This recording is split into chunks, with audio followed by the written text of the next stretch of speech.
ओम शांति। 5 सितंबर 2025। सबसे पहले तो आज शिक्षक दिवस है। तो हमारे परम शिक्षक शिव बाबा हैं, जो है हमें इतनी ऊंची शिक्षा देते हैं कि उससे ऊंची और कोई शिक्षा हो नहीं सकती। वो पद दिलाते हैं जो उससे ऊंच कोई पद हो नहीं सकता। तो उनकी शिक्षाओं को आज हम सुनते हैं। मीठे बच्चे, तुम्हारी प्रतिज्ञा है कि जब तक हम पावन नहीं बने हैं तब तक बाप को याद करते रहेंगे, एक बाप को ही प्यार करेंगे। तो ये कोई हाथ आगे करके प्रतिज्ञा करने की बात नहीं है, लेकिन जो है वो बुद्धि द्वारा जो है एक संकल्प करना है कि जब तक हमारी सारी पहचानें जो है मिटी नहीं हैं, जो हम लोगों ने सतयुग से कहें या द्वापर से कहें अपने ऊपर अलग अलग लेबल लगा दिए हैं, वो जब तक सारे उतारे नहीं हैं तब तक जो है बाप को अर्थात कि उस हायर कॉन्शियसनेस को, अपनी ही इस ऊंची स्थिति को जो है हम याद करते रहेंगे, बाप को ही प्यार करेंगे, अर्थात कि हमारा सारा अटेंशन उसकी तरफ ही रहेगा। प्रश्न पूछ रहे हैं बाबा, सयाने बच्चे समय को देखते हुए कौन सा पुरुषार्थ करेंगे? उत्तर, अंत में जब शरीर छूटे तो बस एक बाबा की याद रहे और कुछ भी याद ना आए। पुरुषार्थ सयाने बच्चे अभी से करते रहेंगे, क्योंकि कर्मातीत बनकर जाना है। इसके लिए इस पुरानी खाल से ममत्व निकालते जाओ। बस हम जा रहे हैं बाबा के पास। तो जब शरीर छूटे अर्थात अंत घड़ी आए, अंत समय आए, या बाहर का हम कहें, अंदर का या बाहर का जो भी आए, तो उस समय सिर्फ और सिर्फ हमें जो है अपनी ही आत्मिक स्थिति का स्मरण हो, स्मृति हो, या बाबा का कहें, क्योंकि बाबा और हम एक हैं तो हम अलग नहीं कह सकते हैं। कुछ भी याद ना है, अर्थात ड्रामा का जो है वो कुछ भी याद ना है। ऐसा पुरुषार्थ, ऐसा आत्मिक स्थिति में स्थित रहने के बच्चे सयाने अर्थात समझदार जो है वो अभी से मतलब इस घड़ी से ही जो है वो करते रहेंगे।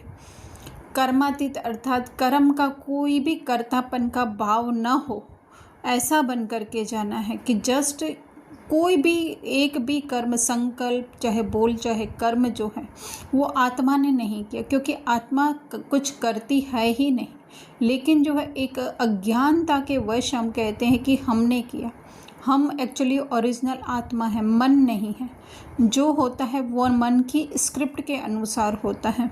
तो इसके लिए बाबा ने कहा पुरानी खाल, तो स्थूल रीति हम समझ सकते हैं कि ये शरीर, लेकिन जो है पुरानी खाल एक्चुअली में संकल्पों की है, सेंसेशन, इमोशन, फीलिंग की है।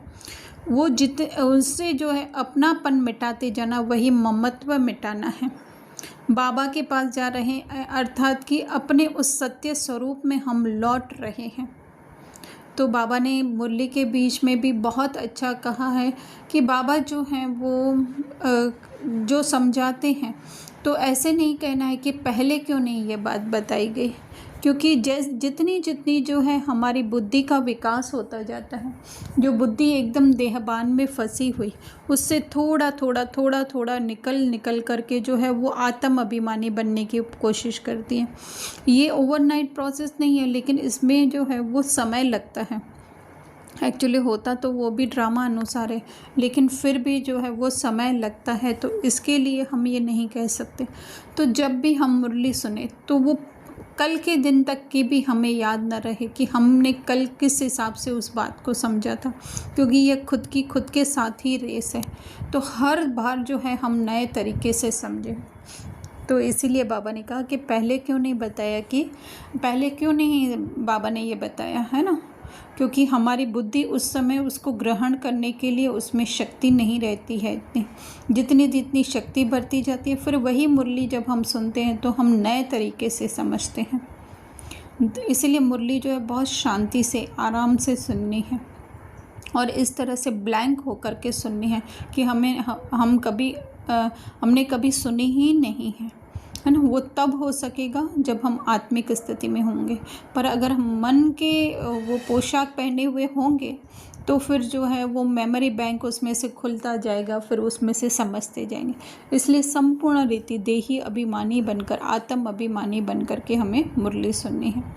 धारणा में बाबा ये बहुत अच्छी फर्स्ट पॉइंट बता रहे हैं, सदा याद रहे सर्वशक्तिमान बाप हमारे साथ हैं। इस स्मृति से शक्ति प्रवेश करेगी, विक्रम भस्म होंगे।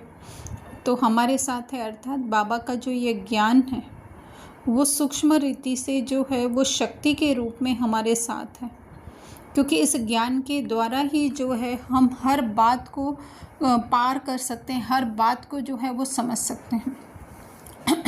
इसको स्थूल रीति से इस तरह से समझ सकते हैं कि जैसे इलेक्ट्रिक जो होती है, बिजली जो होती है वो तो सेम ही होती है, लेकिन अगर उसको मिक्सर में चला दो तो वो मिक्सर ग्राइंड करेगा। अगर पंखे में वो उसकी वायर लगा दो तो हवा देगी, अगर हीटर में लगा दो तो वो गर्मी देगी। तो इसी तरह से जो है बाबा की शक्ति जो है हमारे अंदर भिन्न भिन्न तरीके से कभी सामना करने से समझ में आती है, कभी जो है कोई बात समझ में नहीं आ रही है तो उसकी रीति बाबा का ज्ञान या बाबा की याद जो है वो हमें मदद रूप बनती है। इस तरह से अलग अलग कोई अगर बाहर की परिस्थिति आ गई, कोई विघ्न आ गया, तो अलग अलग रीति से जो है शक्ति अपना रूप बदल देती। एक्चुअली बदलती तो नहीं है, लेकिन हम स्थूल रीति से हम ऐसे समझ सकते हैं कि वो अपना कार्य करती हैं। तो वो हमारे साथ है अर्थात हम हैं ही सदा कंबाइंड। और दूसरा जो है स्थूल रीति से समझे तो ज्ञान की तरह हमारे साथ है। तो बाबा ने कहा शिव शक्ति पांडव सेना नाम है तो बहादुरी दिखानी है, डरपोक नहीं बनना है। तो स्थूल रीति से तो जैसे मुरली के बीच में बाबा ने कहा कि कोई ऐसा आता है तो डंडा मारना है उसको, और सूक्ष्म रीति से हम समझें तो हमारे अंदर ही ऐसे अगर संकल्प आते हैं तो उससे डरना नहीं है कि ये मैं संकल्प कर रहा हूँ, नहीं, या मैंने ऐसा सोचा, या मेरे द्वारा कभी कभी अगर ऐसा हो जाता है, बहुत अटेंशन रखने के बाद भी कोई कर्म ऐसा हो जाता है तो ऐसे नहीं सोचने का है कि मेरे द्वारा ये किया गया, नहीं, उसके लिए बहादुरी दिखानी है, अर्थात कि अपनी आत्मिक स्थिति में रहना है, डरपोक अर्थात देह के बाण में नहीं आना है। मैं दूसरा बाबा ने कहा सरेंडर के लिए कहा कि जो सरेंडर है एक्चुअली हैं तो हम सब ही सरेंडर, चाहे ग्रस्त में रहते हुए भी जो हैं तो हम भी सरेंडर। तो बाबा ने कहा कि अहंकार नहीं आना चाहिए, क्योंकि कहीं ना कहीं अगर थोड़ा सा भी हमें देह का बाण होगा तो अहंकार आएगा, मैं करता हूँ, कर्तापन का बाण होगा। तो इसके लिए बाबा ने कहा जीते जी मरने के बाद, अर्थात कि अपनी सारी पहचानें मिटाने के बाद भी जो है माया इतनी सूक्ष्म रूप में आती है। तो बाबा ने कहा कि सरेंडर हो पुण्य आत्मा बन। पुण्य आत्मा अर्थात कौन? पापात्मा अर्थात जिसकी देह से पहचान है, और पुण्य आत्मा जिसकी ज़रा सा भी देह से लगाव, देह के संकल्प, संबंध, पदार्थ किसी से भी लगाव नहीं है, वो पुण्य आत्मा। तो बाबा ने कहा कि इसमें ही फ़ायदा है। तो बाबा ने कहा कि फ़ायदा है अर्थात इसमें ही जो है हमारी आत्मिक स्थिति। वरदान में बाबा कह रहे हैं कि निर्विघ्न स्थिति द्वारा स्वयं के फाउंडेशन को मजबूत बनाने वाले पास विथ ऑनर भव। तो बहुत काल की निर्विघ्न स्थिति अर्थात बहुत काल से अपनी देह से जो है वो डिटैचमेंट होना, वही निर्विघ्न स्थिति है। क्योंकि विघ्न तो इस देह में आएंगे ही, लेकिन जो है उस देह से अगर हमारी पहचान नहीं है, ममत्व नहीं है, तो वो विघ्न हमें विघ्न नहीं लगेंगे। इससे ही जो है स्वयं का अर्थात हमारी आत्मिक स्थिति का जो है वो फाउंडेशन मजबूत होगा, जिसको ही बाबा ने कहा शक्तिशाली बन, दूसरों को भी शक्तिशाली बनाना, है ना, कि स्वयं की उस अचल अडोल आत्मिक, क्योंकि आत्मिक अवस्था होती ही अचल अडोल है।